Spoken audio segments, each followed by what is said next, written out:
δεν θέλω να σκεφτώ φίλους που διαβήκανε κι ύστερα χαθήκανε, φίλους που διαβήκανε κι ύστερα χαθήκανε.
Αγαπητοί ακροατές, Τετάρτη σήμερα, μια νέα εκπομπή των Θάλασσα, Σκάμπη και Βουνά. Σήμερα στην κονσόλα έχουμε τη Γιάννα Καραμάνη, η οποία μας τοποθέτησε και το ρολόι, το οποίο το ζητούσαμε προκειμένου να αποφύγουμε τις σκληρές ματιές της. Αλλά ωστόσο το ωραίο της χαμόγελο τα φτιάχνει όλα. Κοντά μας έχουμε ένα εκλεκτό καλεσμένο. Είναι από τους πρωτοπόρους, θα έλεγε κανείς, στις καλλιέργειες. Ξεπεράσαμε πλέον την ελαιοπαραγωγή, η οποία έχει τόσα προβλήματα. Ξεπεράσαμε την αμπελοκαλλιέργεια που στοχευμένα διαλύσαμε την κριτική αμπελοκαλλιέργεια και φτάξαμε σε μοντέρνες καλλιέργειες. Κοντά μου έχω τον πρόεδρο του Αγροτικού Συνεταιρισμού Μινωική Γη, το Χαλαμπαλάκι, το Μανώλη. Γεια σας, ευχαριστώ για την πρόσκληση και ελπίζω να μπορέσουμε να μιλήσουμε για αυτές τις νέες καλλιέργειες που και αυτές έχουν προβλήματα όπως κάθε καλλιέργεια και να πληροφορηθεί ο κόσμος για την καλλιέργεια βασικά του φραγκόσικου και της αλόης. Μανώλη μου, εμείς ευχαριστούμε που ήρθες, γιατί πραγματικά το έχουμε ανάγκη να ακούσουμε για νέες καλλιέργειες και υπάρχουν άνθρωποι οι οποίοι θέλουν να ασχοληθούν με τον πρωτογενή τομέα αλλά δεν βρίσκουν άκρια, και πιστεύω μέσα από αυτές τις εκπομπές να μπορέσουν οι άνθρωποι να βρουν κάποια στιγμή καλλιέργειες οι οποίες θα τους εκφράζουν και θα εκφράζουν και τη γη, γιατί κακά τα ψέματα, όπως παντού δεν ευδοκιμούν οι μέλισσες, παντού δεν ευδοκιμούν οι ελιές, παντού δεν ευδοκιμούν τα αμπέλια. Υπάρχουν μέρη, χωράφια, τα οποία ζητούν μια άλλη καλλιέργεια από αυτές που εμείς απλώς έχουμε συνηθίσει, και η πολιτεία κοφεύει στο να διαφοροποιήσει, να μας δείξει νέους δρόμους. Σίγουρα εδώ ήθελα να πω ότι ναι, οι νέες καλλιέργειες είναι ελπιδοφόρες, κάθε τι νέο είναι ελπιδοφόρο. Βέβαια όλα αυτά προϋποθέτουν γνώση, όπως γνώση προϋποθέτει και η καλλιέργεια της ελιάς και η καλλιέργεια του αμπελιού. Γιατί εδώ θέλω να πω ότι δεν σημαίνει ότι ασχολούμενος κάποιος με μια νέα καλλιέργεια πρέπει να παρατήσει την παλιά, την παραδοσιακή καλλιέργεια που αυτή τον τρέφει και τρέφει όλο το νησί βασικά, έτσι. Η καλλιέργεια της ελιάς και του αμπελιού, παρόλα τα προβλήματα που είναι, δεν πρέπει να καταργηθεί. Σίγουρα μπορούμε με τις νέες καλλιέργειες να εμπλουτίσουμε το εισόδημά μας, και αυτό με προϋποθέσεις θα τα αναλύσουμε όλα αυτά στην πορεία, γιατί κάθε νέο είναι ελπιδοφόρο αλλά είναι και δύσκολο και πρέπει να μάθεις, και αν δεν πάθεις δεν μαθαίνεις. Εμείς τώρα είμαστε εκεί, μαθαίνουμε και προχωράμε. Φυσικά, Μανώλη, καλλιέργειες οι οποίες είναι άνω των 3.000 ετών, έτσι παραδοσιακές, και οι οποίες πραγματικά έκαναν γνωστή την Ελλάδα στα πέρατα του κόσμου εξαιτίας αυτών των καλλιεργειών. Φυσικά και δεν πρέπει να χαθούν. Ωστόσο, δυστυχώς η αναλγησία, θα το πω έτσι και χωρίς να τραπώ, γιατί εμείς εδώ λέμε τα πράγματα με το όνομά τους της πολιτείας, έφερε αυτές τις καλλιέργειες στο χείλο σχεδόν πολλές φορές της καταστροφής, και το βλέπουμε αυτό τον καιρό με τις ελιές και το λάδι το οποίο παράγεται. Ναι, που δυστυχώς έχει πολλά προβλήματα. Πρέπει όμως εδώ να πούμε, γιατί σαν εμείς είμαστε αγροτικός συνεταιρισμός και καταλήξαμε σε αυτό από επιλογή, θα πρέπει νομίζω και πριν πάμε στις νέες καλλιέργειες, αλλά και στην ελιά και στο σταφύλι, να οργανωθούμε, να εκπαιδευτούμε, να δώσουμε γνώση ο ένας στον άλλο και από τους γεωπόνους, οι οποίοι είναι εξαιρετικοί, ακόμα και στο κλάδημα. Δηλαδή βλέπω ότι έχουμε πολλά περιθώρια βελτίωσης, και επίσης θα πρέπει να εξετάσουμε τη στροφή που πρέπει να κάνουμε στη βιολογική καλλιέργεια. Εδώ θα πρέπει να πούμε ότι ο συνεταιρισμός είναι βιολογικός ολόκληρος, δηλαδή όλες μας οι καλλιέργειες είναι βιολογικές, και το φραγκόσικο και η αλόη. Αυτό λοιπόν θα πρέπει νομίζω να κάνουμε σιγά σιγά, και υπάρχει αυτή η τάση και από τον καταναλωτή, γιατί από εκεί ξεκινάνε όλα τα ζητάει. Οπότε σιγά σιγά πιστεύω ότι και στην ελιά θα πρέπει να δούμε το πώς μπορούμε να καλλιεργήσουμε βιολογικά, και θα ήταν ευχής έργο αν καταφέρναμε και όλο το νησί να το κάναμε βιολογικό. Ναι, αυτό θα ήταν ευχής έργο. Βέβαια, εγώ νομίζω ότι αυτές οι καλλιέργειες εκ των πραγμάτων είναι βιολογικές. Έτσι, και της αλόης και του φραγκόσικου. Εκ των πραγμάτων είναι βιολογικές, δεν έχουν πολλούς εχθρούς. Βέβαια, η γυναίκα του Κέσσαρα δεν πρέπει να είναι τίμια, πρέπει και να φαίνεται τίμια. Οπότε, γιατί πολλοί μου το λένε αυτή η παραγωγή, του λέμε πρέπει να πιστοποιηθούμε βιολογικά, λέει, μα εγώ δεν, είναι φυσική καλλιέργεια. Η φυσική καλλιέργεια μπορεί να είναι, αλλά αν δεν πιστοποιηθεί από τον αρμόδιο πιστοποιητικό οργανισμό, αλλά και όλη η αλυσίδα, γιατί ένα προϊόν που έρχεται στο ράφι μας είναι βιολογικό, έχει πιστοποιηθεί από τον αγρότη, από την εταιρεία που κάνει μεταπίεση, μέχρι και την εταιρεία της εμπορίας. Και γίνονται έλεγχοι, και αυτό είναι καλό, γιατί ξέρει ο καταναλωτής ότι αυτό που θα πάρει θα είναι όντως βιολογικό. Πολύ σωστά. Γιατί βιολογικό λένε και το μέλι, ή μάλλον παρουσιάζουν βιολογικό μέλι κτλ. Ωστόσο όμως δεν είναι έτσι τα πράγματα, είναι τελείως κάτι διαφορετικό. Δεν μπορεί να περιορίσει τη μέλη από τι θα πάει. Ακριβώς είσαι γνώστης των πραγμάτων. Ωστόσο, εγώ θα ήθελα να πω το εξής. Από την εκπομπή αυτή εδώ, μερικά χρόνια πριν, είχαμε έναν άλλο προσκεκλημένο, ο οποίος, αν μη τι άλλο, προφανώς, ή έτσι νομίζω, ή τουλάχιστον αυτό μας είπε, ήταν από τους πρωτοπόρους της εντατικής καλλιέργειας της αλόης. Ξεκινώ με την αλόη για να καταλήξουμε στο φραγκόσικο. Τότε λοιπόν, που ακόμα η αλόη ήταν στα σπάργανα, σχεδόν άγνωστη πέρα από κάποιες γλάστρες που είχαμε στα σπίτια μας, και που στην Κρήτη να ξέρεις ότι από την αρχαία εποχή υπήρχαν γλάστρες με αλόη, μας είπε ότι αυτή η καλλιέργεια θα είναι μια μελλοντική καλλιέργεια, και αυτός που θα την κάνει θα είναι πολύ επικερδής. Μάλιστα μας έδωσε και ποσά. Μας έδωσε ότι ένα στρέμμα αλόη, για παράδειγμα, θα μπορούσε να παράγει 15 και 20.000 ευρώ παραγωγή, έτσι μας είπε τότε, συγκεκριμένα, και ποια καλλιέργεια θα μπορούσε να το κάνει αυτό, καμία καλλιέργεια άλλη. Ωστόσο, τον διέψευσαν τα νούμερα. Δεν είναι έτσι τα πράγματα. Ήδη βλέπω, Μανώλη μου, και θα το πω γιατί πρέπει να το πω, καλλιέργειες αλόης οι οποίες έχουν εγκαταλειφθεί σχεδόν σε πολλά μέρη. Δεν βλέπω να κινιέται, δεν βλέπουμε πολλούς που την έχουν καλλιεργήσει να έχουν κίνηση στο προϊόν τους, αυτό που παράγουν. Και θέλουμε τώρα εσύ να μας πεις γιατί συμβαίνει αυτό και τι θα μπορούσε να γίνει για να μην υπάρξει αυτό το φαινόμενο. Το πρώτο κομμάτι από εκεί που ξεκινήσαμε, γιατί κάθε νέα καλλιέργεια, αυτό που είπαμε πριν, είναι ελπιδοφόρα. Τα νούμερα αυτά είναι που μας είπανε όλων όσων ασχοληθήκαμε, ήταν πλασματικά. Δεν υπάρχουν αυτά τα νούμερα, δεν υπήρξαν ποτέ.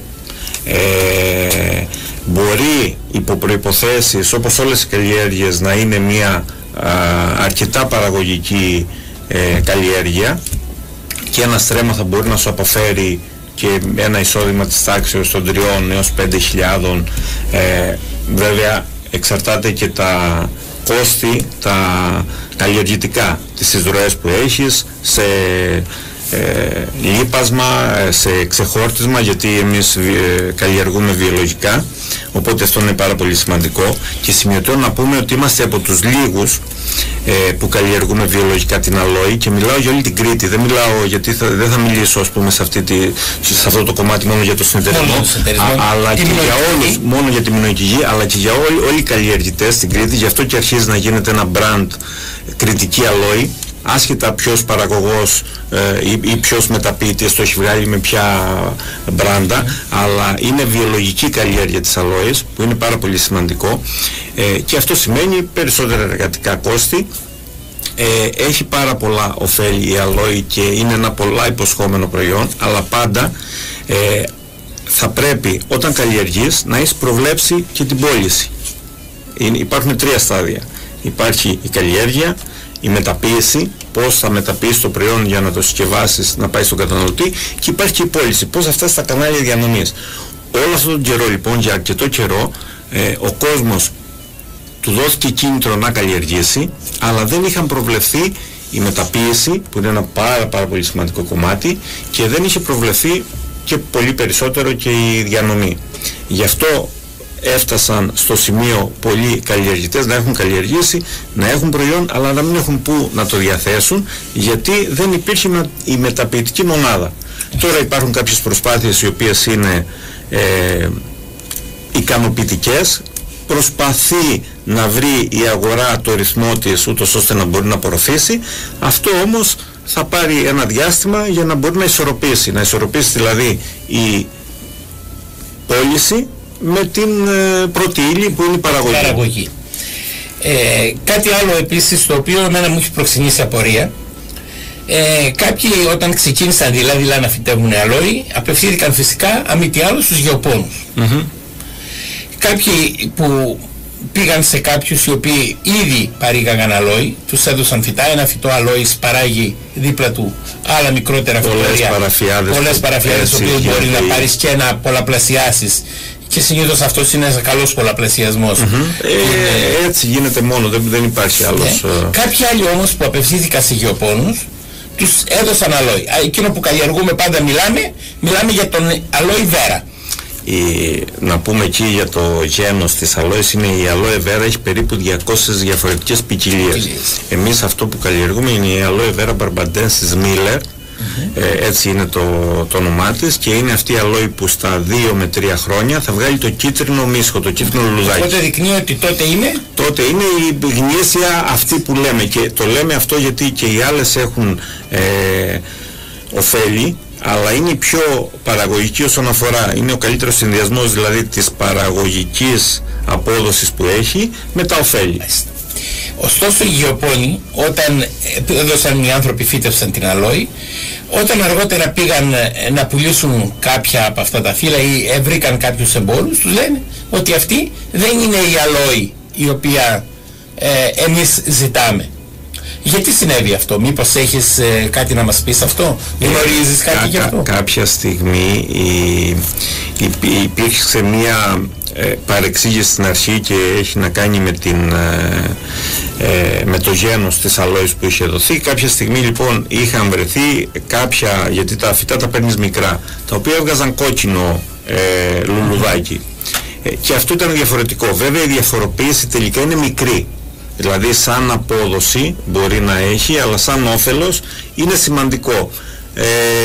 Θεωρώ ότι τώρα έχει μπει το νερό στα βλάκι που λέμε, και ξέρουμε ακριβώς γιατί και οι γεωπόνοι έμαθαν από αυτό, είναι ένα νέο προϊόν. Δεν είχαν εκπαιδευτεί ακόμα, και τώρα πολλοί γεωπόνοι δεν έχουν ασχοληθεί, γιατί ο καθένας κάνει μια εξειδίκευση με ένα φυτό. Μπορεί να ξέρει τα βασικά συστατικά, τι θα πάρει, τι πρέπει να βάλει στο χώμα, αλλά πώς συμπεριφέρεται, τι πρέπει να τις βάλεις, και βιολογική. Βιβλιογραφικά δεν σου βγαίνει. Εμείς εδώ, και αυτό είναι το όφελος που έχει η κρητική αλόη, έχει προσαρμοστεί στα κλιματολογικά και στα εδαφολογικά στοιχεία της Κρήτης, οπότε συμπεριφέρεται, ενδεχομένως έχει άλλα προβλήματα εδώ και άλλα στο Μεξικό που καλλιεργούνται πάρα πολύ. Βέβαια εκεί στο Μεξικό θα πρέπει να ξέρουμε ότι δεν είναι βιολογική αλόη, εκεί έχουν τεράστιες εκτάσεις, ψεκάζονται με αεροπλάνα, Έτσι, οπότε αντιμετωπίζονται όλα διαφορετικά. Εμείς αντιμετωπίζουμε διαφορετικά από το ξεχόρτημα που θα το κάνουμε με το χέρι. Όχι, μηχανικά δεν συλλέγονται, αλλά επειδή έχουν τεράστιες εκτάσεις, έτσι θα μπορεί να βάλει ένα φορτηγό και την ώρα που το κόβεις να φορτώνεται. Εμείς εδώ έχουμε μικρούς κλήρους, αυτό είναι ένα άλλο κομμάτι πολύ σημαντικό, ναι, που είναι στα προβλήματα όλων των καλλιεργειών, από την ελιά, το σταφύλι, όλα. Έτσι, το ότι άλλο να έχεις, ας πούμε, 100 στρέμματα ένα μπέλι που θα είναι μονοκόμματο και άλλο να το έχεις 4 στρέμματα εδώ, 3 εδώ, 1 στρεμματάκι πέρα. Δηλαδή αυξάνει πάρα πολύ τα κόστη αλλά και την καλλιέργεια.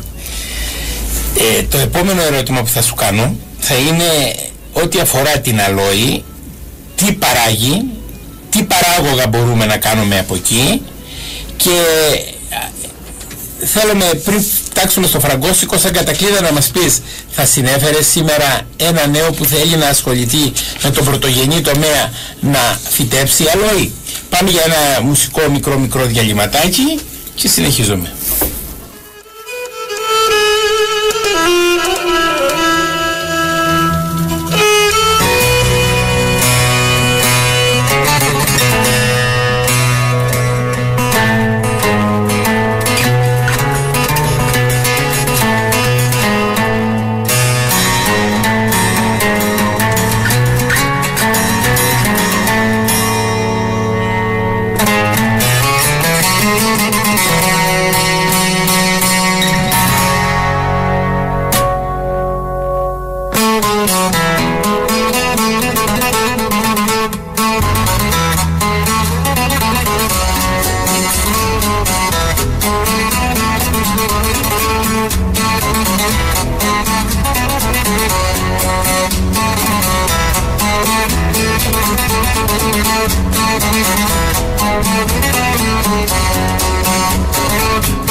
μάτια σου κάνουνε και μια μάτια σου και μια μάτια σου κάνουνε.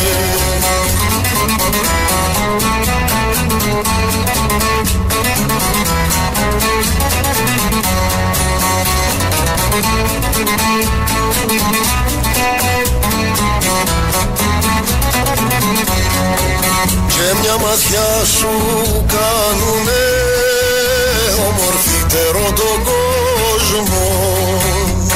Ένα κλαδί βασιλικό, δυο φιλαράκια δυόσμο.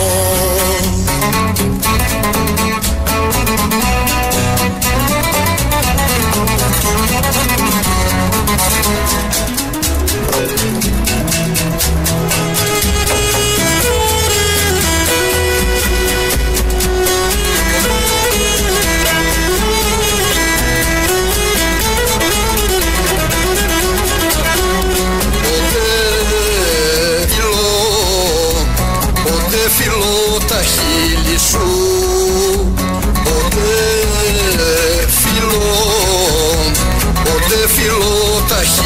χείλη σου.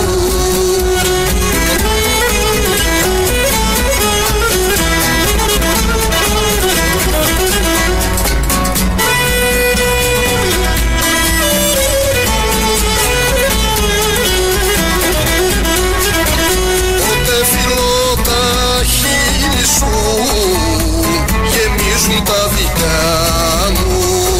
Πότε φιλώ τα χείλη σου, γεμίζουν τα δικά μου.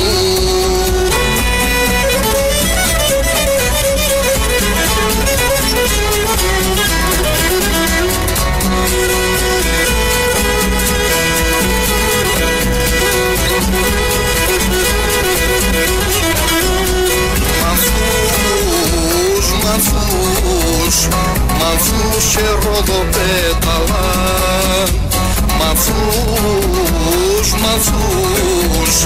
μανθούς και ροδοπέταλα.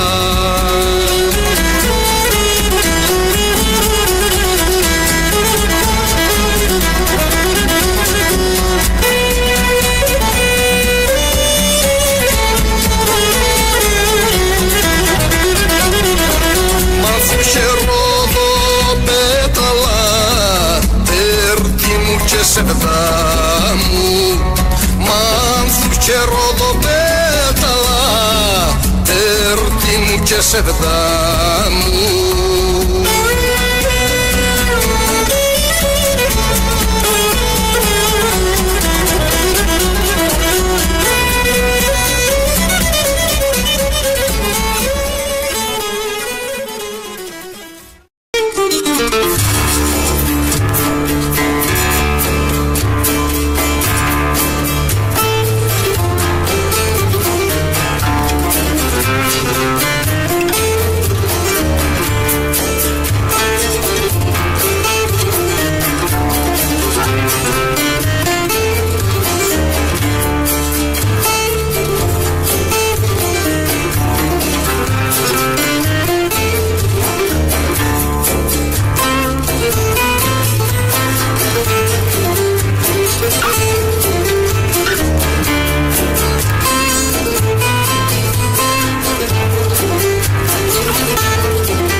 Μες στην καρδιά σε φύτεψα,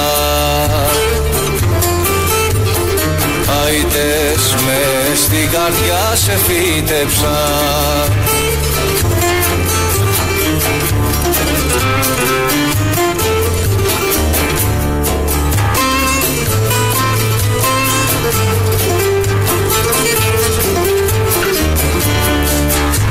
Μες στην καρδιά σε φύτεψα κι ανθίσες δου δρόμου. Άντε σαν μάνα κι ανθίζες δου δρόμου.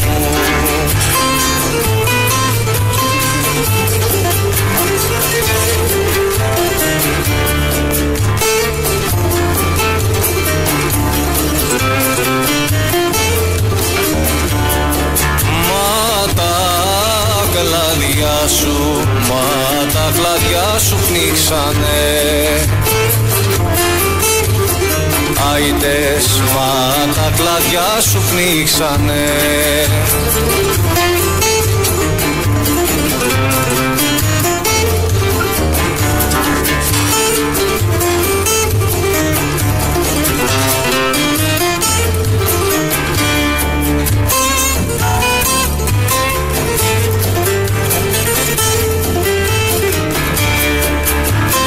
Τα κλαδιά σου πνίξανε κάθε βλαστό δικό μου. Άντε σαν μάναμαν κάθε βλαστό δικό μου.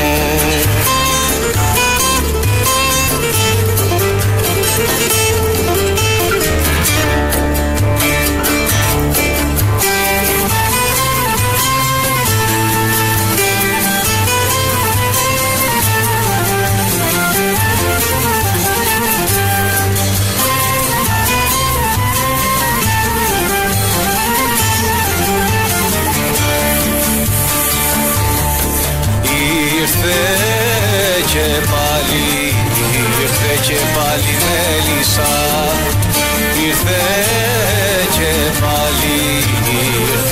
πάλι μέλισσα.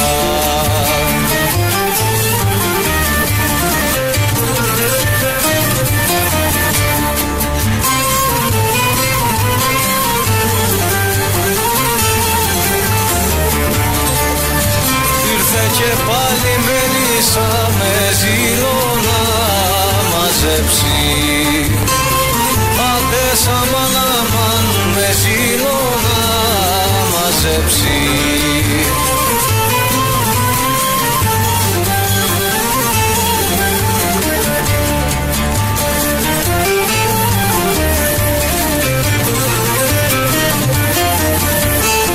Τι γύρι που έχω στην καρδιά.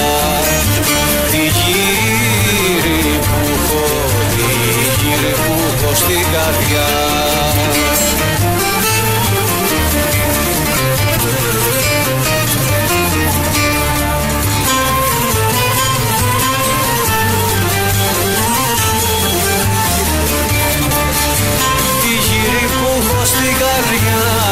κι ύστερα να μισέψει.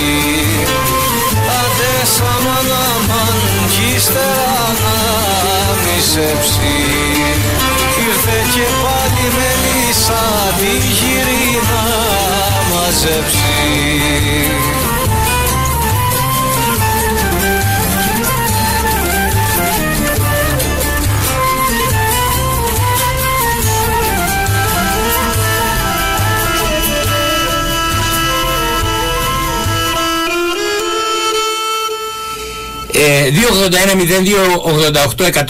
τα τηλέφωνα επικοινωνίας με την εκπομπή μας.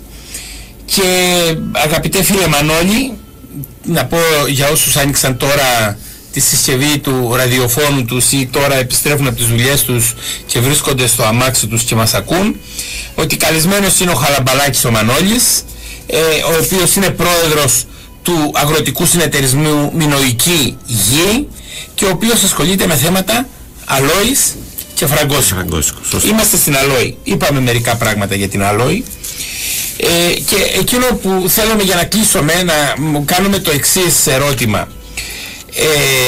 Θα σύφερε κάποιον νέο να ασχοληθεί με καλλιέργεια αλόης ή κάποιο αγρότη ο οποίος πλέον έχει απειβδίσει από αυτές τις παραγωγές και να πούμε την ανέχεια, θα πω αυτή τη λέξη πλέον που έχει ο πρωτογενής τομέας, και να μπει σε μια παραγωγή αλόης, να ξεπατώσει δηλαδή την καλλιέργειά του, τις ελιές, και να φυτέψει αλόη?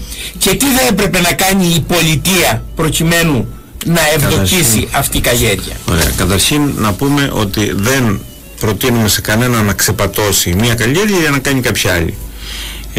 Μπορεί κάποιος που έχει ένα κτήμα το οποίο θέλει να καλλιεργήσει να ρωτήσει το γεωπόνο, να πάει να δει πώς θα εξασφαλίσει την εμπορία, η οποία είναι αυτό το σημαντικό κομμάτι, να δει αν ευδοκιμεί, γιατί αλόη δεν ευδοκιμεί παντού, γιατί πάρα πολλοί ξεκίνησαν, ένας εκ των οποίων είμαι και εγώ, καλλιέργησα, αλλά μετά από ένα χρόνο είδα μόλις έπιασε χιόνι, πήγε πάρα πολύ πίσω, οπότε δεν έχει νόημα να καλλιεργείς κάτι το οποίο μπορεί σε 1-2 χρόνια, σε μια χιονιά, να σου καταστρέψει όλη την παραγωγή. Πας πολύ πίσω, οπότε αλλάζεις καλλιέργεια εκ των πραγμάτων. Το ότι έπιασε χιόνι πάει πίσω δεν σημαίνει ότι καταστράφηκε όμως η καλλιέργεια. Καταστράφηκε συγκεκριμένη χρονιά. Το ίδιο το φυτό, επειδή έχει αντοχές, θα ξαναβγάλει, αλλά αυτό δεν σου εξασφαλίζει ότι την επόμενη χρονιά δεν ξαναγίνει το ίδιο. Οπότε είναι προτιμότερο να πάμε να καλλιεργήσουμε σε ένα υψόμετρο πολύ χαμηλό, όχι πάνω από 100-150 μέτρα. Και επίσης να βρεις το κομμάτι της στο που μπορεί να πουλάς. Εμείς σαν συνεταιρισμός, όταν ξεκινήσαμε και είπαμε ότι καλλιεργούμε σε αυτό το κομμάτι, είπαμε ότι θα πρέπει εκτός από την καλλιέργεια να δώσουμε έμφαση στη μεταποίηση και στην παραγωγή. Αυτή τη στιγμή έχουμε καταφέρει και έχουμε βγάλει πόσιμη αλόη.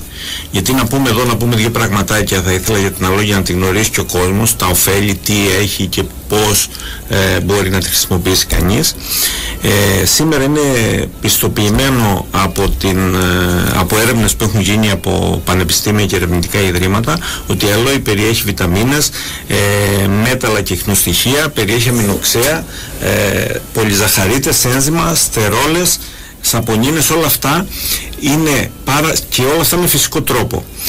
Όλα αυτά είναι ωφέλιμα στον οργανισμό μας. Το μεγαλύτερο όφελος που εγώ θα μπορούσα να πω πέρα από όλα αυτά που ακούει ο καθένας είναι ότι βοηθάει στο νοσοποιητικό σύστημα. Το νοσοποιητικό σύστημα είναι η βάση όλων, οπότε αν έχουμε ένα καλό νοσοποιητικό σύστημα μας βοηθάει να μπορέσουμε να ανταποκριθούμε. Δεν είναι ένα φάρμακο με την έννοια του φαρμάκου που θα το παίρνεις και ούτε κανείς, και όποιος το λέει αυτό είναι μεγάλο λάθος να πει ότι το παίρνει σαν φάρμακο το οποίο καταπολεμά τα πάντα.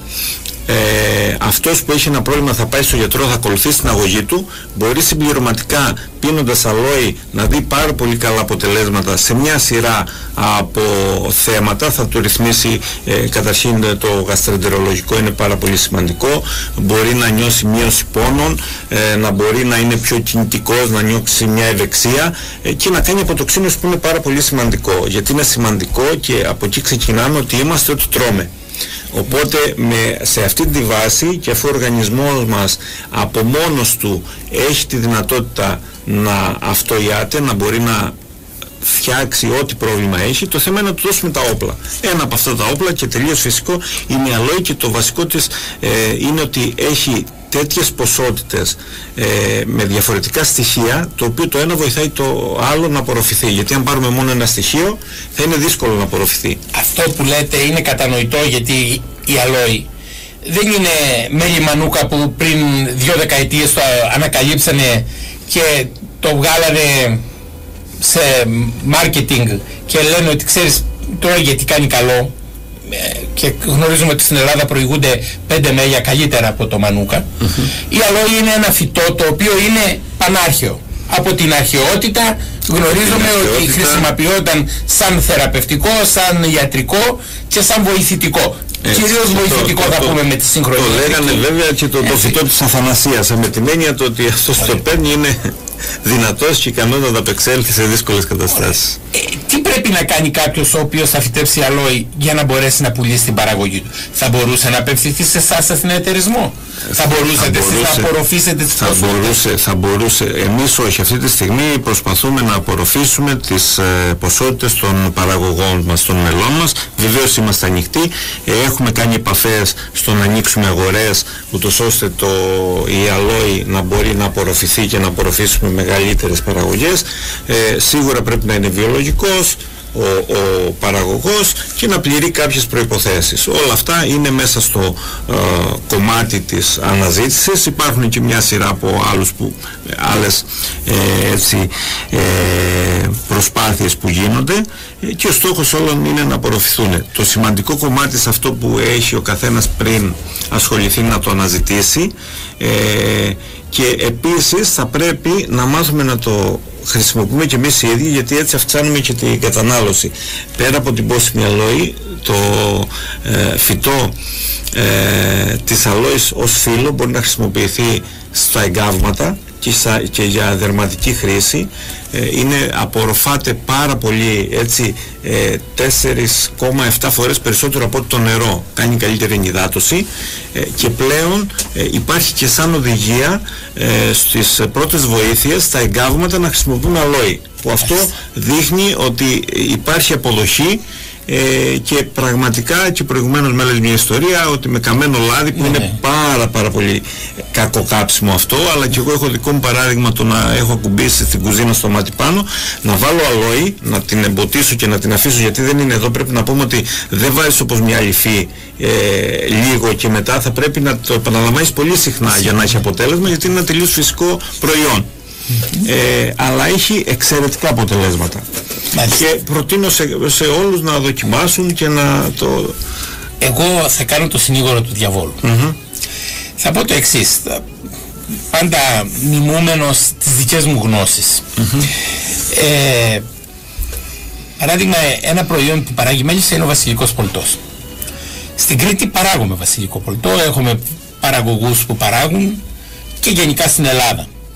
Όσο κακοδιατηρημένος και αν είναι, γιατί και αυτός έχει χρονικά περιθώρια, όσο σε άσχημες συνθήκες και αν έγινε η συλλογή του, είναι πολύ καλύτερος από κάποιους κινέζικους, φτηνιάρικους, κάποια χάπια που κυκλοφορούν, έστω και αν πρόκειται να τα αγοράσεις από ένα φαρμακείο, ή κάποια οι οποίοι σου λανσάρουν κάτι άλλο και νομίζεις ότι είναι βασιλικός πολτός. Σίγουρα αυτός ο κριτικός είναι πολύ καλύτερος.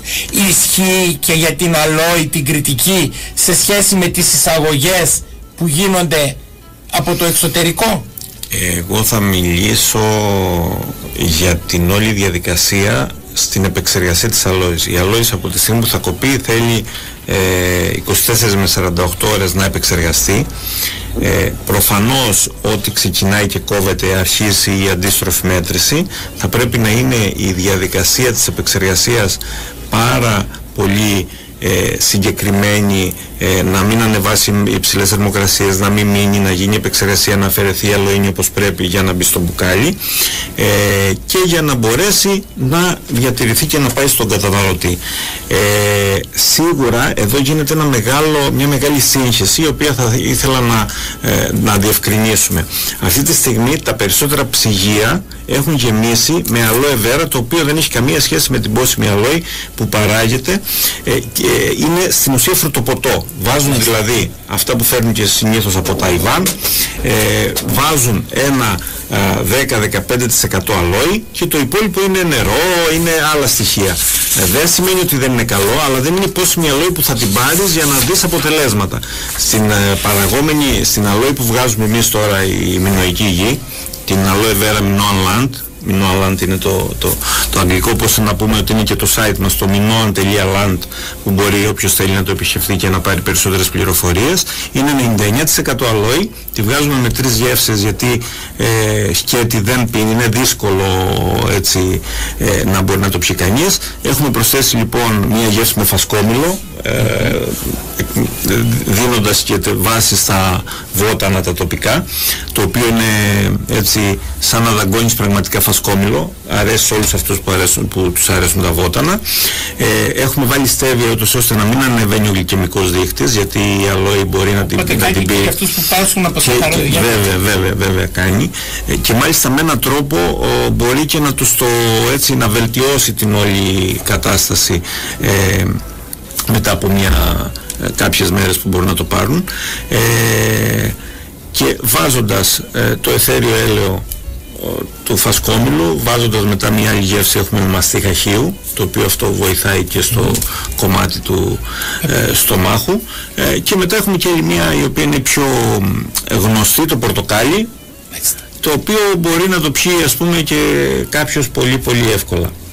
Η δοσολογία που θα πούμε εδώ είναι, η συνιστόμενη δοσολογία είναι ότι θα πρέπει να παίρνετε πρωί, μεσημέρι, βράδυ από περίπου ένα σφινάκι της ρακής, 60 με 90 ml. Αυτή είναι η συνιστόμενη δοσολογία από τον ΙΑΣΚΟ. Η ΙΑΣΚΟ είναι ο Παγκόσμιος Οργανισμός για την αλόη, και γιατί πολλοί μου λένε έχω πάρει ένα μπουκάλι αλλά το έχω στο ψυγείο. Άμα το έχεις στο ψυγείο και δεν το πιείς, δεν θα ξέρεις ποτέ αν κάνει αυτά που για να περάσουμε στο φραγκόσικο, θέλω να κάνω δύο ερωτήματα. Πού μπορεί κανείς να βρει τα προϊόντα σας, ένα βασικό, και το δεύτερο, παρατηρώ ότι επάνω στα προϊόντα σας έχετε γράψει μια γραμμική γραφή Β. Σωστά. Για ποιο λόγο, λοιπόν, τι σημαίνει? Καταρχήν εγώ δεν μπορώ βέβαια να το διαβάσω, θα μας πείτε εσείς που το βάλατε και ξέρετε.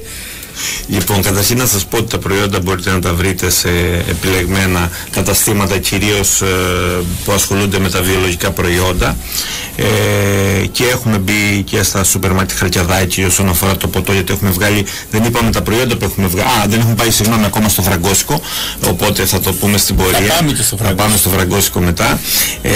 Λόγω λοιπόν και του ονόματός μας, Μινοϊκή Γη, και της ιστορίας και του τόπου της Κρήτης, θεωρήσαμε ότι θα θέλαμε, έχοντας κοινωνική ευθύνη για να επικοινωνήσουμε κάτι, να βάλουμε κάτι το οποίο υπάρχει και το θεωρώ ότι θα έπρεπε να το γνωρίζουμε όλοι, το γνωρίζουμε όχι πολύ ακόμα, αλλά όσο πάει αυτό αυξάνεται, τη γραμμική Β. Θα πρέπει να ξέρουμε ότι οι μινοίτες, η μινοϊκή γραφή ήταν η πρώτη γραφή στην Ευρώπη. Υπάρχει η γραμμική Α και η γραμμική Β. Η γραμμική Β έχει αποκωδικοποιηθεί 100%. Η γραμμική Α για ένα μεγάλο ποσοστό. Έχουμε λοιπόν αποφασίσει, είχαμε με το Μινάντο Τζικριτζή έρθει σε επαφή, γιατί κάνουμε και κάποια σεμινάρια και σε αυτό θα μπορούσαμε να μιλήσουμε, που μπορεί να μάθει κάποιος μινοϊκή γραφή και να δει τις συμβολοσύρες αυτές. Έχουμε βάλει λοιπόν σε όλα μας τα προϊόντα, είτε αλό είναι αυτό είτε φραγκόσικο, σε όλα μας τα μπουκάλια έχουμε βάλει την γραμμική Β, τη μινοϊκή γραφή, το οποίο αναφερόμαστε δύο λέξεις συνεταιριστικές πρωτοβουλίας, θεωρώντας ότι θέλουμε και να επικοινωνήσουμε το ότι όλο αυτό που κάνουμε πίσω μας έχουμε κάποιους συνεταιριστές, κάποιους αγρότες, μια ομάδα που το υποστηρίζει, δεν είναι ενός ανθρώπου δουλειά. Οπότε και πολλοί το ζητάνε αυτό. Έχουμε βάλει από κάτω με σημείωση Linear Be the first script of Europe, η πρώτη γραφή στην Ευρώπη, για να μπορούμε να το επικοινωνήσουμε, και πραγματικά οι περισσότεροι νομίζουν, όπως και εσύ μου είπες, κινέζικα. Εγώ στην αρχή τα πέρασα για Αιγυπτιακά. Επειδή είδα το Σταυρό, οι Αιγύπτιοι πολύ πριν χριστιανοί χρησιμοποίησαν τον Θεό του Ταμούζ, ο οποίος ήταν με Σταυρό και τα λοιπά. Και επειδή είδα εδώ το σήμα, το οποίο δεν μοιάζει βέβαια με το σήμα του Ταμούζ, μπερδεύεται κανείς, εδώ το είπα χαριτολογώντας, και θα έπρεπε ίσως και άλλες δράσεις και προϊόντα να το επικοινωνήσουν αυτό, γιατί αν θα πας στην Αίγυπτο, ας πούμε, θα πάρεις ένα μπλουζάκι, θα κάνεις ένα τατού με αιγυπτιακά. Εδώ έχουμε τη μινοϊκή γραφή, η οποία μπορούμε να την επικοινωνήσουμε.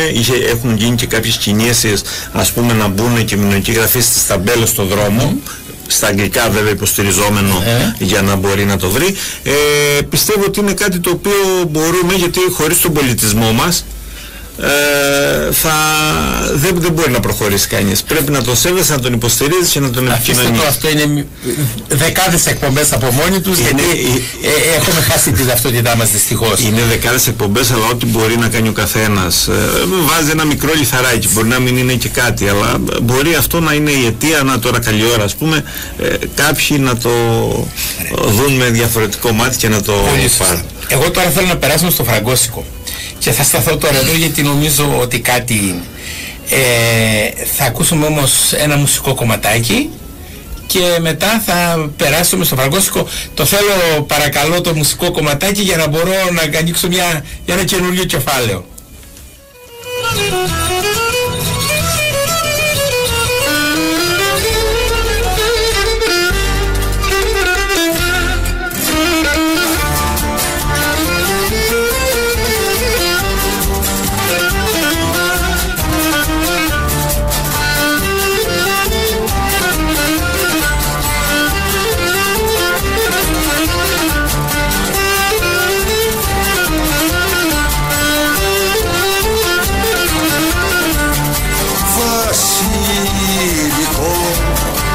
Βασιλικό μυρίζει γης,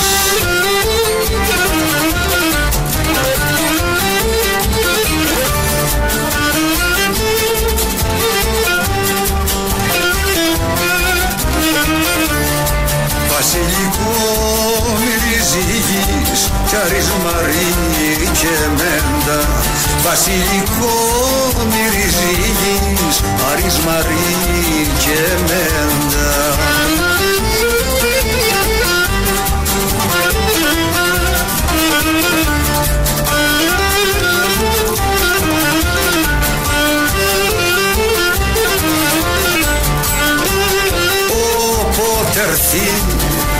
Όποτε έρθει μες στο όνειρο,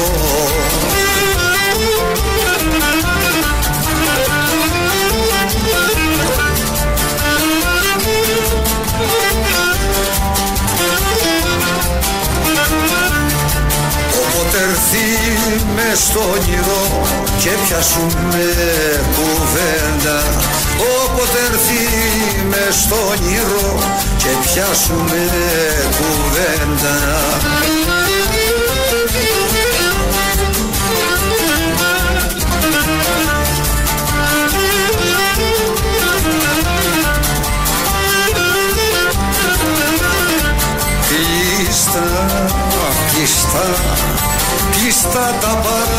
χέρια μου.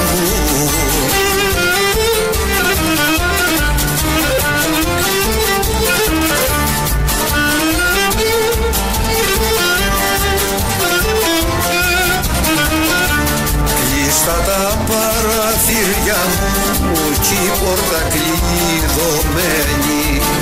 Κλείστα τα παραθύρια μου κι η πόρτα κλειδωμένη.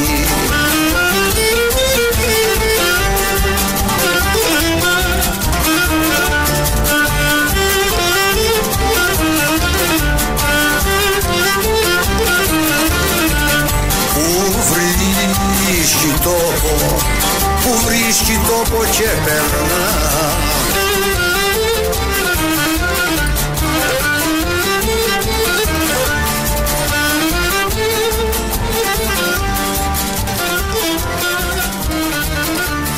Που βρίσκει τόπο και περνά και στο όνειρο μου μπαίνει.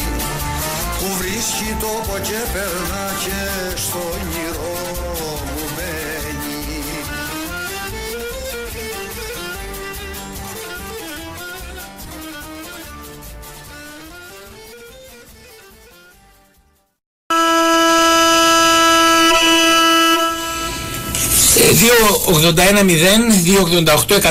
τα τηλέφωνα της επικοινωνίας μας και κοντά μας, όπως έχουμε πει, έχουμε το Χαλαμπαλάκι Μανώλη, πρόεδρο του Αγροτικού Συνεταιρισμού Μινωική Γη, ο οποίος ήδη μας έχει κάνει ένα ωραίο ταξίδι για την Αλόη, μας είπε πολλά σημαντικά πράγματα και θέματα. Και τώρα πάμε σε μια άλλη καλλιέργεια, τη θεωρώ και αυτή δυναμική εξίσου, το φραγκόσικο.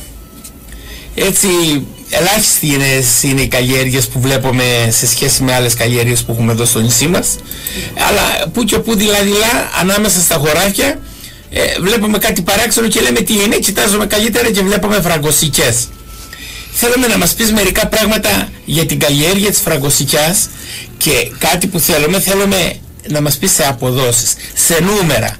Τι παράγει μια φραγκοσικιά, πόσο κοστίζει, πόσο πουλάει ο παραγωγός και αν αυτή η καλλιέργεια τελικά είναι μια καλλιέργεια η οποία μπορεί να ωφελήσει τη βιωσιμότητα του πρωτογενούς μας τομέα. Να ξεκινήσω και να πω ότι το φραγκόσικο που βλέπουμε τώρα ως καλλιέργεια και φαίνεται παράξενο, το έχουμε συνηθίσει να το βλέπουμε στους φράκτες, είναι πάρα πολλά χρόνια, έχει έρθει εδώ επί εμετών και άρα πλέον έχει γίνει εδόδημο, έχει γίνει, είναι το πάνω από 400 και πλέον χρόνια ήδη στην Κρήτη και υπάρχουν πάρα πολλές, χιλιάδες είναι το νούμερο φραγκοσικές που είναι διάσπαρτες σε όλη την Κρήτη, από άκρη σ' άκρη. Σχεδόν άγριες. Και το άγριες είναι σχετικό. Επί της ουσίας άγριες λέμε ένα φυτό όταν δεν παράγει. Αυτές είναι παραγωγικές ναι. Και είναι μια χαρά και θα πρέπει στην πορεία που έτσι από συζητήσεις. Εννοώ δηλαδή ότι δεν είναι καλλιεργημένη. Δεν κανείς, αλλά η φραγκοσικιά είναι ένα φυτό το οποίο όταν μεγαλώσει, γιατί και αυτό είναι ένας μύθος ότι δεν θέλει κάτι, όταν μεγαλώσει όμως γιατί θα πάρει κάποια χρόνια, δεν θέλει ιδιαίτερη περποίηση, έχει βρει τον τρόπο, μπορεί να αντέξει την ξηρασία, είναι στην ουσία άνυδρη και άνυδρη όταν λέμε δεν είναι ότι δεν θέλει καθόλου νερό, αλλά θέλει ελάχιστο νερό, οπότε μπορεί να έχει μεγάλη παραγωγή, ένα φρούτο πάρα πολύ νόστιμο και στην κατοχή ήταν πάρα πολλοί αυτοί που τα χρησιμοποιούσαν και μάλιστα έχω ιστορίες ότι μαγείρευαν τότε και τα φύλλα. Τους βλαστούς επί της ουσίας, γιατί φύλλα στη φραγκοσικιά, αυτό που λέγαμε και πριν στην κουβέντα, είναι ότι τα αγκάθια που όλοι θεωρούμε σαν αγκάθια είναι στην ουσία τα φύλλα της φραγκοσικιάς, τα οποία έχουν συρρικνωθεί για να έχει πολύ μικρή διαπνοή και να αντέχει στις υψηλές θερμοκρασίες και με λίγο νερό. Ενώ το στρογγυλό αυτό που θεωρούμε ως λέμε φύλλο είναι το αδόλιο, στην ουσία είναι ο βλαστός, είναι η βλαστή και ο κορμός του δέντρου. Έχει πάρα πολλά λοιπόν ωφέλη. Εμείς και βέβαια να πούμε εδώ ότι δεν έχουμε ανακαλύψει εμείς τον τροχό, να πούμε ότι τώρα ξεκινάει να γίνεται καλλιέργεια. Υπάρχουν στο Μεξικό πάρα πολλούς χιλιάδες τόνους φραγκόσικο, το οποίο διακινείται μάλιστα είναι και το εθνικό φυτό και το έχουν στη σημαία τους κιόλας, έχουν τον κάκτο. Επίσης η γειτονική μας Σικελία, που είμαστε και περίπου στον ίδιο παράλληλο, οπότε έχουμε περίπου ίδιες συνθήκες, καλλιεργείται πάρα πολύ και εκεί επίσης βγάζουν πάρα πολλούς χιλιάδες τόνους φραγκόσικο. Να σε διακόψω, επειδή είπες ότι και στη σημαία τους υπάρχει το φραγκόσικο, έχουν νομίζω και σχετικό ποτό. Έχουν βγάλει διάφορα ποτά, που νομίζω η τεκίλα που είναι διάσημη. Όχι. Η τεκίλα έχει γίνει παρανόηση εδώ. Η τεκίλα δεν βγαίνει από το φραγκόσικο, βγαίνει από την πλέα γάβη, και τεκίλα είναι ένα χωριό, εν πάση περιπτώσει, εκεί. Αυτό το ξέρω πολύ καλά, γιατί έχουμε βγάλει και εμείς, θα το πούμε στην πορεία, ένα ποτό, το Πούντια Σπίριτ, είναι αλκοολούχο ποτό από απόσταγμα φραγκόσικου, και το παρομοίασαν ως κριτική τεκίλα. Δεν έχει όμως, δεν έμοιαζε όμως με την τεκίλα. Δεν έμοιαζε. Είναι ένα ποτό το οποίο είναι ενόπνευμα, έτσι, είναι 35% έχει αλκοόλ, είναι εξαιρετικό από μόνο του, έχει μια ιδιαίτερη γεύση, και πάει στην κατηγορία του τζιν, της τεκίλα, σε τέτοιο δηλαδή ποτό. Μπορεί να το πιει κανείς μόνο του ή μπορεί να το βάλει και βάσεις για κοκτέιλ. Το καλό με το φραγκόσικο ότι έχει πάρα πολλά παράγωγα, δηλαδή μπορείς να εκμεταλλευτείς τον καρπό, που είναι το φραγκόσικο αυτό, μπορείς να εκμεταλλευτείς τους καρπούς που έχει μέσα, και να βγάλεις λάδι, το οποίο λάδι αυτό βγαίνει, χρησιμοποιείται στην καλλιτική βιομηχανία, είναι καλύτερο, συγκρίνεται και είναι καλύτερο, κάποιοι λένε, από το αργανέλαιο, έτσι, το λάδι αργάν. Μπορείς να κάνεις χυμό, μπορείς να το γευτείς έτσι το καλοκαίρι ως φρούτο νοπό, και επίσης υπάρχουν και τα κλαδόδια, νοπάλες τα λένε στη Ισπανία και οι Μεξικάνοι, οι οποίοι και αυτά μαγειρεύονται. Μάλιστα. Δεν ξέρω αν έχεις δοκιμάσει, Γιώργο. Όχι, δεν έχω δοκιμάσει. Θα σου πρότεινα να δοκιμάσεις. Είναι εύκολο.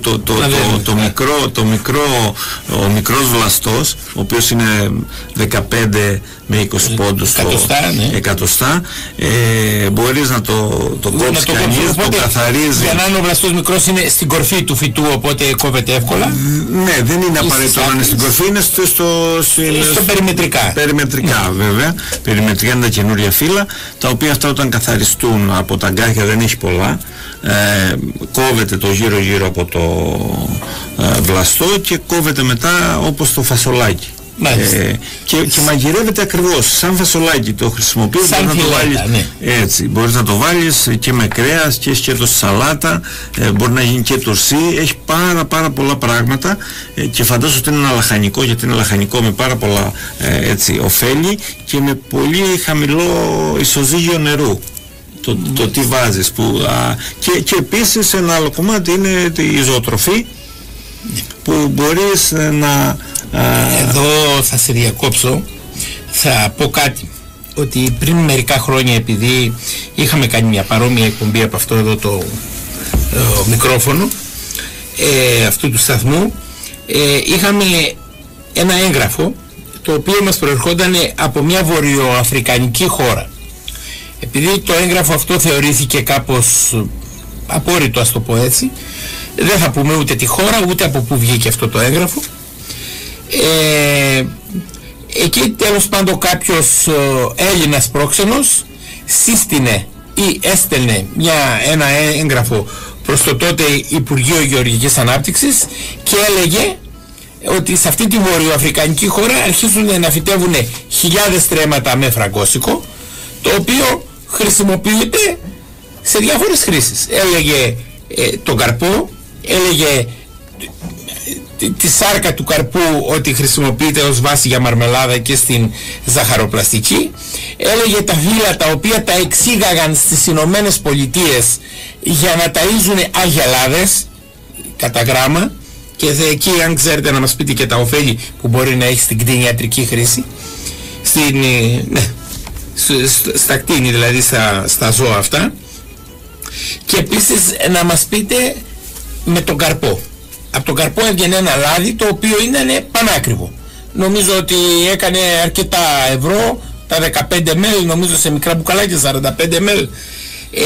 Σχετικά με αυτό θέλουμε να μας πείτε μερικά πράγματα για να έχουμε περισσότερη γνώση. Εγώ δεν έχω ιδιαίτερη γνώση σε αυτά, δεν είμαι και ειδικός εξάλλου για αυτά. Είναι αυτό που λέγαμε πριν, η χρήση που μπορεί να έχει, και είναι αυτές ακριβές που περιέγραφε αυτό το έγγραφο. Ο καρπός που μπορείς να το γευτείς νοπό, τα σπόρια που μπορείς να πάρεις μέσα από τον βγάζουν το λάδι. Αυτό εμείς το έχουμε βγάλει και τώρα θα ξεκινήσει, έχουμε μια συνεργασία με μια εταιρεία εδώ, το BioAroma, που είναι στον Άγιο Νικόλαο, το οποίο έχουμε βγάλει εμείς το λάδι σε συνεργασία και θα κυκλοφορήσει το έλαιο του φραγκόσικου. Αυτό είναι ένα πάρα πολύ ξηρό λάδι, το οποίο το βάζει στο δέρμα. Αυτό χρησιμοποιείται για αντιρρητιδική χρήση.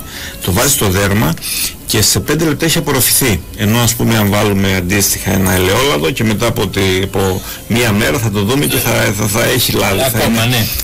Ενώ αυτό απορροφείται και απορροφιέται γρήγορα, είναι πολύ ξηρό λάδι και έχει την ιδιότητα να λειτουργεί στο δέρμα και να το ενυδατώνει και να διώχνει τις ρητίδες. Αυτό βγαίνει με ψυχρή έκλειψη και το κόστος του είναι ότι φανταστείτε ότι για να βγει ένα λίτρο 900 περίπου 50 ml χρειάζεται ένας τόνος φραγκόσικου. Από το 1 τόνο φραγκόσικου θα πάρουμε, αφού γίνει η επεξεργασία, θα πάρουμε τα 28 με 30 κιλά σπόρια και από αυτά τα 28 με 30 κιλά σπόρια θα βγει 1 λίτρο ελαίου. Το οποίο βγαίνει με ψυχρή έκλειψη, δεν ανεβαίνει η θερμοκρασία πάνω από 37 με 40 βαθμούς, ναι, οπότε όλα τα συστατικά έχει πάρα πολύ μεγάλη ποσότητα βιταμίνης ε και γι' αυτό έχει και το όφελος αυτό. Επίσης το κλαδόδιο, το φύλλο που λέμε ο βλαστός, μπορεί να χρησιμοποιηθεί στη ζωοτροφή. Χρησιμοποιείται με διαφορετική καλλιέργεια βέβαια, δηλαδή δεν περιμένεις να πάρεις τους καρπούς και μετά να βγάλεις τα φύλλα. Γίνεται πιο πυκνή φύτευση, οπότε μπορεί το χωράφι να παράξει, το στρέμμα βασικά, να παράξει περίπου 10 τόνους φύλλα και αυτό μπορεί να χρησιμοποιηθεί όλο το χρόνο για τροφή, κυρίως σε αγελάδες. Μπορεί να χρησιμοποιηθεί και στα εγωπρόβατα. Βέβαια εκεί θέλει να γίνει ένα τύπου ενσύρωμα, να μπει δηλαδή και καλαμπόκι και άλλα πράγματα, γιατί επειδή είναι έχει πάρα πολύ μεγάλη υγρασία, μπορεί να προκαλέσει προβλήματα διάρειας στα ζώα. Οπότε εκεί θέλει μια προσοχή, αλλά μπορεί και βέβαια είναι και δηλαδή αν δεις καλλιέργειες που έχουν μπει εγωπρόβατα, έτσι, ειδικά άμα είναι μικρή καλλιέργεια, τα έχουν αφανίσει γιατί τα τρώνε. Οπότε τώρα εμείς είμαστε, γιατί προσπαθούμε σαν συνεταιρισμός, το ένα κομμάτι είναι η καλλιέργεια, το άλλο κομμάτι είναι η μεταποίηση, να μπορούμε να βγάλουμε δηλαδή το προϊόν. Έχουμε ήδη κάνει κάποιες ποσότητες εξαγωγής στη Γερμανία ως φρούτο, ως νοποφρούτο. Είμαστε στη διαδικασία να παράξουμε χυμό φραγκόσικου και ελπίζω να μπορέσουμε του χρόνου, δηλαδή τέτοιο καιρό, να μπορούμε να το έχουν γίνει δοκιμές και να μπορούμε να το έχουμε βγάλει. Οπότε θα σας περιμένουμε ξανά μαζί με το χυμό. Βέβαια, μαζί με το χυμό. Τώρα αυτή τη στιγμή αυτό που έχουμε κάνει, έχουμε βγάλει το έλαιο αυτό σε συνεργασία με το BioAroma που σας είπα πριν. Έχουμε βγάλει ένα ποτό, το Pundia Spirit, που είναι αλκοολούχο ποτό από φραγκόσικο. Μάλιστα. Είναι ένα απόσταγμα το οποίο είναι ενδιαφέρον, να μη τι άλλο, έχει μια ιδιαίτερη γεύση και θυμίζει φραγκόσικο και σου αφήνει έτσι μια πλούσια επίγευση. Και έχουμε επίσης, δηλαδή σε κάποιες εκθέσεις που πάμε, δοκιμάζουμε και επικοινωνούμε και με τους μάγειρες το ότι μπορεί να μαγειρευτεί. Και φανταστείτε στο Μεξικό ότι το κάνουν όπως είναι τα φασολάκια τα κατεψυγμένα, διακινείται έτσι σε πολύ μεγάλες ποσότητες, το οποίο θα το πάρεις στο σακουλάκι σου, θα το βάλεις, θα το μαγειρέψεις για να έχεις ένα έτσι άλλο εξαιρετικό γεύμα. Έχουμε κάνει επίσης μαρμελάδες, αυτό που είπατε, ότι η πούλπα χρησιμοποιείται για μαρμελάδα και μπορεί να χρησιμοποιηθεί η πούλπα και ως βάση στη ζαχαροπλαστική. Όλα αυτά είναι ένα βέβαια αγώνα στο να μπορείς να το πάρεις, να το τυποποιήσεις και να το φέρεις στην αγορά. Πού μπορεί κανείς να βρει, πάλι ρωτώ, τα προϊόντα αυτά, έτσι σε ποιο ράφι, αν αυτά εξάγονται, και έχουμε κάνει προσπάθειες για εξαγωγές, και επίσης σε τι τιμή, δηλαδή μπορεί ο μέσος καταναλωτής να αγοράσει, παράδειγμα, την Οπούντια, μπορεί η μέση νοικοκυρά να πάρει το λάδι αυτό? Καταρχήν όλα, και ο μέσος καταναλωτής εννοείται ότι μπορεί να πάρει όλα αυτά τα προϊόντα. Τα καλλιεργητικά είναι έχει πολύ ακριβότερα από αυτά. Εξαρτάται το τι θέλει να κάνει και πόσο θεωρεί ότι την ωφελεί όλο αυτό το κομμάτι. Η Οπούντια είναι κυκλοφορεί στα σούπερ μάρκετ του Χαλκιδάκη και σε επιλεγμένα επίσης κάβες και μαγαζιά, και σε κάποια μπαρ που το έχουν δεχτεί και κάνουν τα κοκτέιλ τους και το προσφέρουν,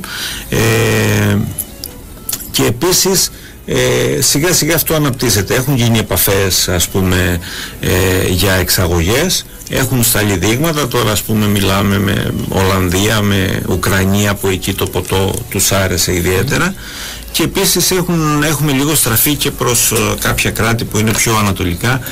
Στη Σιγκαπούρη, ας πούμε, έχουμε στείλει δείγμα και τους άρεσε πολύ ένα τσάτνι που κάνουμε με φραγκόσικο και τζίντζερ, που αυτό είναι συνοδευτικό κρεάτο.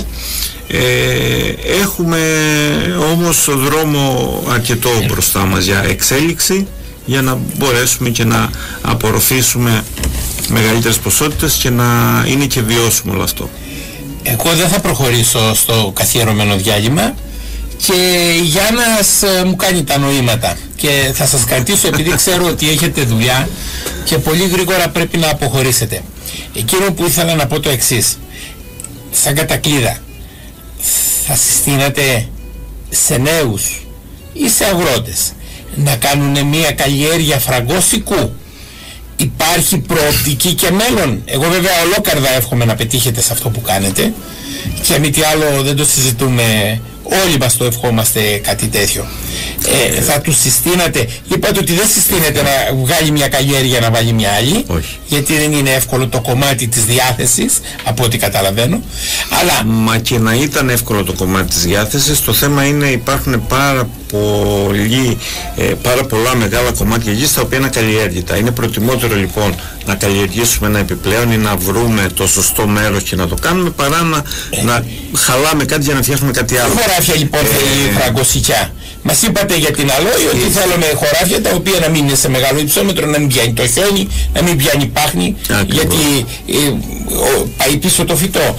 Η φραγκοσικιά τι χωράφια θέλει, και αν συστήνεται να ασχοληθεί με άνθρωπο? Η φραγκοσικιά, καταρχήν εγώ θα σύστηνα, αυτό που μπορώ να συστήσω άμεσα είναι και για το κομμάτι της αλόης αλλά και για το κομμάτι του φραγκόσικου, είναι ότι μπορούμε εύκολα να βάλουμε ένα κομμάτι, μικρό κομμάτι γης, ένα περβόλι που λέμε, για να έχουμε και την αλόη μας 5, 10, 20, 50 φυτά, τα οποία θα μπορούμε να τα δούμε και πως λειτουργούν, αλλά και να τα χρησιμοποιούμε έτσι και το χειμώνα να κάνουμε για οικιακή χρήση, όπως και τη φραγκοσικιά να βάλουμε. Μπορούμε να έχουμε πάρα πολλά μέρη που μπορούμε να βάλουμε φραγκοσικιά, και για φράχτη, πολλοί πλέον τα χρησιμοποιούν και για φράχτες στην αυλή τους, στο σπίτι τους, έτσι, αλλά και για να μπορούν να τα γεύονται. Προσφέρουν αντιπυρική προστασία καταρχήν. Και βεβαίως προσφέρουν αντιπυρική προστασία, αυτό είναι, μου δίνεται μια μεγάλη πάσα, θα μπορούσε να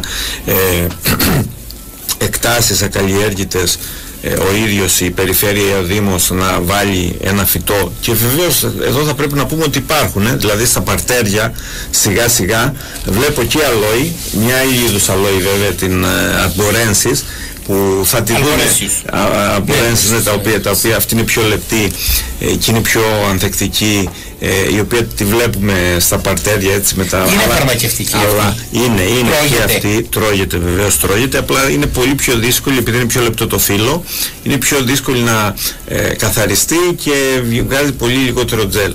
Όπως επίσης βλέπω και φραγκοσικές πλέον αρκετές, οι οποίες είναι εκεί και αρχίζουν σιγά σιγά και μεγαλώνουν και αναπτύσσεται. Αυτό σημαίνει ότι σιγά σιγά το αποδεχόμαστε, το βλέπουμε, μπορούμε να το γευτούμε.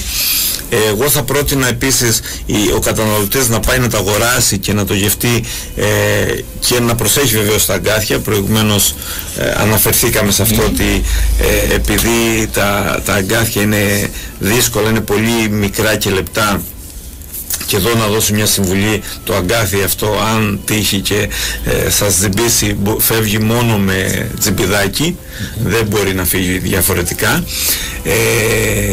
Και επίσης θα πρέπει όταν πάμε να το κόψουμε είτε στην αυλή μας είτε επισκεφθούμε μια φραγκοσκιά, θα πρέπει, γιατί βλέπω πολλούς επειδή τα φοβούνται, τα κόβουν όλο το φύλλο, οπότε κατεβάζουν όλη τη φραγκοσκιά κάτω. Αν βάλουμε ένα γάντι, πληγώνουν, εντάξει θα επουλωθεί αλλά πάει πίσω το δέντρο, έτσι όπως και να είναι, δεν είναι ο σωστός τρόπος αυτός. Οπότε θα βάζοντας ένα σκληρό γάντι, το οποίο όχι δερμάτινο, γιατί το δερμάτινο το περνάει τα αγκάθια, είτε μπορούμε να βρούμε ένα άλλο τρόπο. Θα προτείνω τώρα ότι μπορούμε, αν θέλουμε, πιάνοντας ένα χόρτο άλλο από το δίπλα, από δίπλα τη φραγκοσκιά, χαϊδεύοντας το φραγκόσικο, τα αγκάθια φεύγουν, είναι πάρα πολύ εύκολο να φύγουν. Βέβαια θα προσέξουμε να είμαστε όχι να έρχεται προς εμάς ο άνεμος, να είμαστε πίσω από τον άνεμο. Να έχουμε πλάτη τον άνεμο. Έτσι, γιατί διαφορετικά τα αγκάθια θα έρθουν στα ρούχα μας, οπότε θα πούμε ότι καλύτερα να μην το προσπαθούσαμε καθόλου. Με αυτόν τον τρόπο μπορούμε να τα γευτούμε εύκολα. Όσον αφορά την καλλιέργεια, κάποιος μπορεί να βάλει ένα χωράφι που είναι πιο ας πούμε άγωνο, είτε είναι σε ένα υψόμετρο μέχρι περίπου 700 μέτρα, μπορεί να ευδοκιμήσει και παραπάνω, ίσως απλά το χιόνι την κρατάει και αυτή λίγο αλλά δεν την καταστρέφει. Δηλαδή στα ορεινά μας μέρη, εκεί που δεν μπορούμε να γίνουν καλλιέργειες, μπορούμε να βάλουμε. Βέβαια θα πρέπει να δούμε ότι έχει χώμα, δηλαδή αν είναι πλακούρα που λέμε, έχει κάτω πλάκα, πέτρα, προφανώς δεν μπορεί να αναπτυχθεί. Αν όμως είναι βραχώδης το έδαφος, η φραγκοσκιά θα βρει τον τρόπο και θα εισχωρήσει στο έδαφος και θα πάρει το νερό που χρειάζεται και τα συστατικά που χρειάζεται. Εσείς σαν καλλιεργητές που έχετε να κάνετε με στρέμματα καλλιέργειας, πώς συγκομιδείτε, πώς κόβετε τα φραγκόσικα? Φοράμε στολή εργασίας. Στολή εργασίας είναι σίγουρα θα πρέπει να φοράς γυαλιά. Εμείς που φοράμε γυαλιά μας προστατεύει λίγο, αλλά και αν δεν φοράς γιατί πρέπει να προστατεύσεις τα μάτια σου από τυχόν, από τον αέρα. Αυτό δεν είναι δύσκολο. Έτσι υπάρχει μια ποδιά χοντρή την οποία βάζεις για να προστατεύσεις το σώμα σου, και υπάρχουν και γάντια τα οποία είναι πάρα πολύ χοντρά, λαστιχένια προφανώς.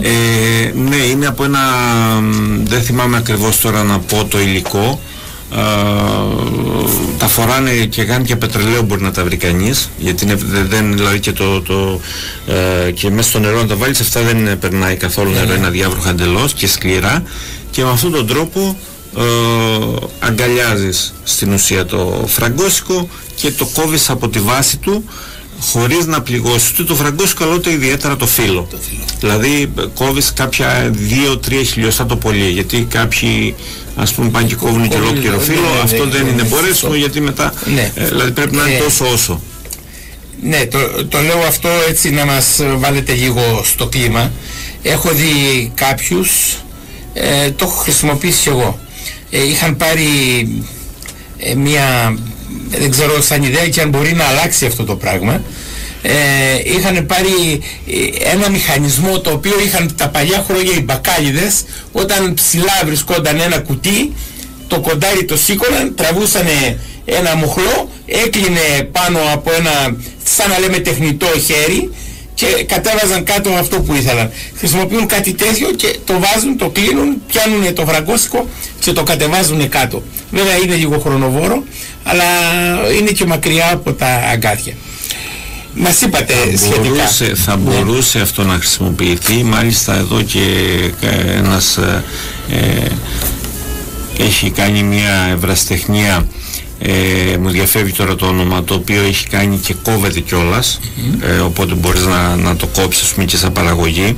Εκεί πρέπει να προσεχθεί το εξής: αν το πιάσεις το φρούτο και το τραβήξεις, αυτό από το κάτω μέρος θα ανοίξει. Αυτό είναι για να το καταναλωθεί άμεσα, δεν μπορεί να διατηρηθεί, γιατί αυτό είναι μια ανοιχτή, είναι σαν να κόβεις ένα μήλο, ας πούμε, και να του κάνεις μια εγκοπή. Αυτό σε κάποιες ώρες θα χαλάσει. Υπάρχουν όμως αυτός ο μηχανισμός που είπαμε και πριν, που του κόβεται κανονικά, κόβει και λίγο φιλαράκι, οπότε είναι. Βέβαια εκεί αν είναι πολύ μακριά, γι' αυτό και τα δέντρα δεν τα αφήνουμε να μεγαλώσουν πάρα πολύ, δηλαδή τα κόβουμε και τα κρατάμε σε ένα ύψος 1,80 με 2 μέτρα maximum, τόσο ώστε σε όλα τα φραγκόσικα να έχει πρόσβαση στο χέρι μας. Γιατί διαφορετικά, επειδή ένα φύλλο θα μπορούσε να κάνει από μέχρι και 20 φραγκόσικα έχουμε δει σε ένα φύλλο, αυτά κανονικά βέβαια στην καλλιέργεια θα πρέπει να αραιώνονται όταν είναι μικρά για να μεγαλώσουν όλα όπως πρέπει, αλλά όταν είναι το ένα κολλητά στο άλλο δεν μπορεί να μπει κάτι, και ακόμα και αυτός ο μηχανισμός, το μηχανικό χέρι, ας το πούμε έτσι. Έρχομαι σε αυτό που σας είχα κάνει ερώτηση. Πόσο παραγωγή μπορεί να έχει μια φραγκοσικιά? Και εδώ οι και γνώμες... να μας πείτε βέβαια περίπου και πόσο πουλάει ο παραγωγός. Και εδώ οι γνώμες έτσι διήστανται. Η βιβλιογραφία αναφέρει ότι θα μπορούσε το στρέμμα, που το στρέμμα είναι περίπου 60 με 75 φραγκοσικιές, θα μπορούσε να παράξει μέχρι και 3 τόνους. Εξαρτάται, όπως είπαμε και πριν, αν η καλλιέργεια είναι συμβατική ή είναι βιολογική, γιατί έχει μια διαφορά στην απόδοση. Εγώ θα σας πω από την εμπειρία μου ότι περίπου γύρω στον 1,5 τόνο, έτσι, μπορεί να βγάλει το στρέμμα. Στα δικά μας δεδομένα. Στα δικά μας δεδομένα, δηλαδή βιολογική καλλιέργεια. Ένα μέσος όρος. Ένα μέσος όρος. Μπορεί να βγάλει δηλαδή και 2 τόνους, μπορεί να βγάλει και 1000 κιλά.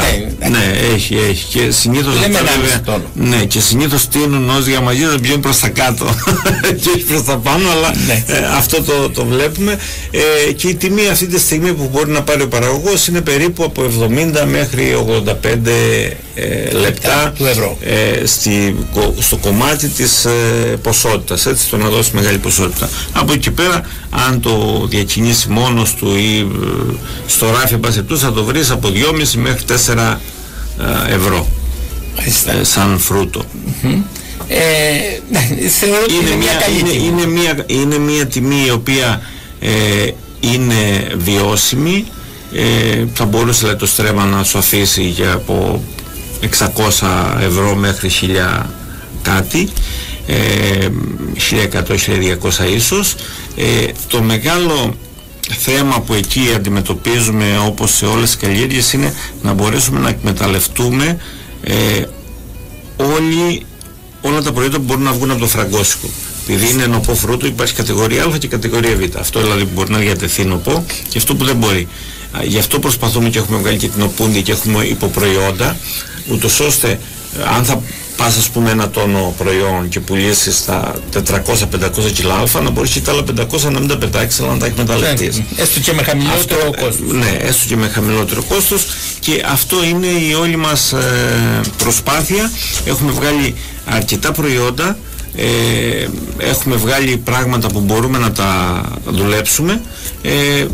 Προσπαθούμε, και εκεί είναι ο στόχος μας τώρα, να μπορούμε να ανοίξουμε αγορές για να μπορούν να διοχετευτούν και να υπάρχει ένα όφελος από αυτό και για τον παραγωγό. Επειδή ο χρόνος μας τρέχει, θα μπορούσαμε να σας ακούμε ώρες ολόκληρες. Είναι πολύ ενδιαφέροντα. Εγώ βέβαια θα σας είμαι ειλικρινής, δεν έμεινα ευχαριστημένος. Θέλω και άλλα πράγματα να μάθουν και να ακούσουν οι ακροατές μας. Πιστεύω ότι θα σας ξανακαλέσουμε. Γιατί πιστεύω ότι έχετε να μας πείτε πολύ ωραία πράγματα και πάρα πολύ χρήσιμα για σχετικά με αυτή την καλλιέργεια. Χαρά μου να έρθω και να τα ξαναπούμε και για το κομμάτι της αλόγης και για το κομμάτι του φραγκόσικου. Σε κάθε προϊόν και όσον αφορά την καλλιεργική φροντίδα, αλλά και μετά στο κομμάτι στο πώς μπορεί να χρησιμοποιηθεί, μπορούμε όντως να μιλάμε πάρα πολλές ώρες και να αναπτύξουμε κομμάτια τα οποία έχουν ενδιαφέρον για τον κόσμο. Θέλω να σας ευχαριστήσω θερμά και πάλι και εύχομαι όλα να πάνε καλά. Θα θέλατε να μας πείτε πώς μπορεί κάποιος, αν ενδιαφέρεται, να πάρει πληροφορίες? Ναι, μπορεί να μπει στο site το www.minoan.land, μας στέλνει ένα mail στο info@minoan.land, στο email, και εμείς θα επικοινωνήσουμε μαζί του. Ωραία. Και θα του πούμε ότι... Επαναλαμβάνω λοιπόν εγώ www.minoan.land. Ακριβώς. Έτσι. Μπορούν να επικοινωνήσουν εκεί και να έχουν και να θέσουν τα ερωτήματά τους. Σας ευχαριστώ. Εδώ θα κλείσουμε νωρίτερα την εκπομπή μας, αφού βλέπαμε ότι έχετε ανηλυμένες υποχρεώσεις. Εύχομαι όλα να πάνε καλά για σας και το συνεταιρισμό σας, και έτσι τα προϊόντα σας να τα δούμε γρήγορα προσιτά στα ράφια των καταναλωτών, γιατί πραγματικά είναι προϊόντα που αξίζουν. Ευχαριστώ. Απλώς να είστε πρέπει καλά. να αλλάξουμε την νοοτροπία μας. Προσπαθούμε να εκπαιδευτούμε, να μάθουμε από όλο αυτό το κομμάτι, και να προσπαθήσουμε να στηρίξουμε το παραγωγό, αλλά και να δώσουμε τη δυνατότητα στον καταναλωτή να γευτεί αυτά τα ωραία προϊόντα. Σας ευχαριστούμε πολύ, αγαπητοί ακροατές μας. Εδώ θα βάλουμε ένα τέλος σε αυτή την εκπομπή. Θα συνεχίσουμε το υπόλοιπα του χρόνου μας με όμορφα και ωραία τραγούδια από τη Γιάννα την Καραμάνη. Σας ευχαριστώ πολύ. Την επόμενη Τετάρτη μια νέα εκπομπή για το θάλασσες, κάμπι και βουνά.